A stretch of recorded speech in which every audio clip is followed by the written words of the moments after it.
A family of saints, the legacy of faith and courage. In the annals of Christian history, few families have embodied holiness as profoundly as the family of Saint Basil the Great.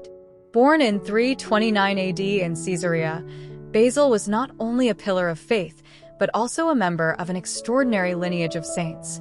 His sister, Saint Macrina, and his brothers, Saint Peter of Sebaste and Saint Gregory of Nyssa, each earned their place among the saints through their unwavering commitment to Christ. From an early age, Basil was immersed in the teachings of the faith by his devout father, receiving his first lessons in Christian doctrine within the walls of his home. His intellectual gifts soon led him to Constantinople and later to Athens, where he pursued advanced studies in rhetoric and philosophy. Despite the promise of a brilliant academic and public career, Basil felt an undeniable calling to a life of solitude, silence, and prayer. Abandoning worldly ambition, he traveled extensively, visiting the hermitages of Pontus, Egypt, Palestine, and Syria. These journeys deepened his spiritual insight and exposed him to the disciplined lives of monks and ascetics. Upon returning to Pontus, Basil joined his dear friend Saint Gregory of Nazianzus, whom he had met in Athens, and together they founded a monastic community governed by rules Basil had formulated based on his travels.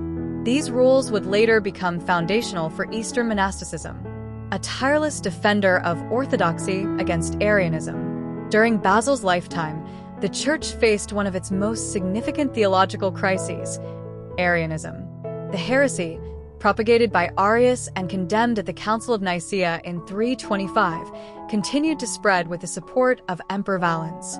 Recognizing the urgency of the situation, Basil left the tranquility of his hermitage and returned to Caesarea, where he was ordained first as a presbyter and later as bishop. Armed with profound theological knowledge, an unyielding spirit, and a heart aflame with love for Christ, Basil became one of Arianism's most formidable opponents. But Basil's mission was not confined to theological debate alone. His pastoral heart compelled him to address the material suffering of his people. To counter the Arians' claims of charity, Basil boldly declared, "What really belongs to you? From whom did you receive what you say is yours? If everyone were satisfied with what was necessary and gave the superfluous to their neighbor, there would be no poor among us." His words were not empty rhetoric.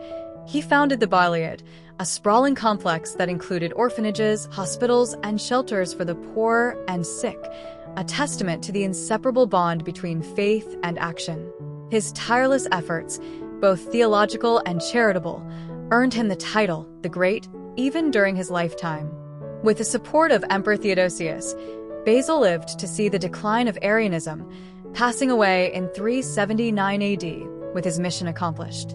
A lifelong friendship, Gregory of Nazianzus. Saint Gregory of Nazianzus, another towering figure in Christian history, also hailed from a family of saints. His sister, Saint Gorgonia, and brother, Saint Caesarius, are both venerated in the Church. Gregory's journey intertwined deeply with Basil's, beginning in the academic halls of Athens. Their friendship, rooted in mutual respect and a shared love for Christ, would become a source of strength for both. After sharing time in the monastic community founded by Basil, Gregory was called home to assist his elderly parents. Reluctantly, he entered the presbyterate under his father's guidance in Nazianzus. Despite his initial reluctance, Gregory grew into his role and became a trusted advisor. Gregory's greatest challenge, however, came when Emperor Theodosius appointed him to Constantinople to combat the rampant spread of Arianism. He arrived in the imperial city to a hostile reception, with stones hurled at him by angry mobs. Undeterred, Gregory found refuge in a small chapel dedicated to the resurrection. It was here that he began his profound ministry, using his sharp intellect, eloquence, and deep spirituality to restore orthodoxy in Constantinople. Despite his success in guiding the city back to Nicene Christianity, Gregory faced political intrigue and opposition. Disheartened, he chose to step down from his position, delivering a poignant farewell address that remains one of the most moving speeches in church history. Returning to Nazianzus, Gregory dedicated himself to writing, leaving behind a rich legacy of theological and spiritual works. Among his reflections, he wrote, "Everything is hard for mortals. Everything is fleeting, shadow, and appearance. Yet in this instability, a word, you have given us wisdom, that we might set our love on what is eternal, a legacy of faith and holiness." Saint Basil and Saint Gregory stand as towering examples of what it means to live a life wholly devoted to God.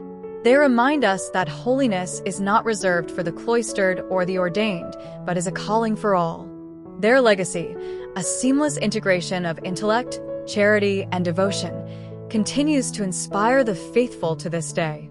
In a world still plagued by division and spiritual poverty, their lives offer a timeless lesson that true greatness lies not in power or prestige, but in humble service to God and neighbor.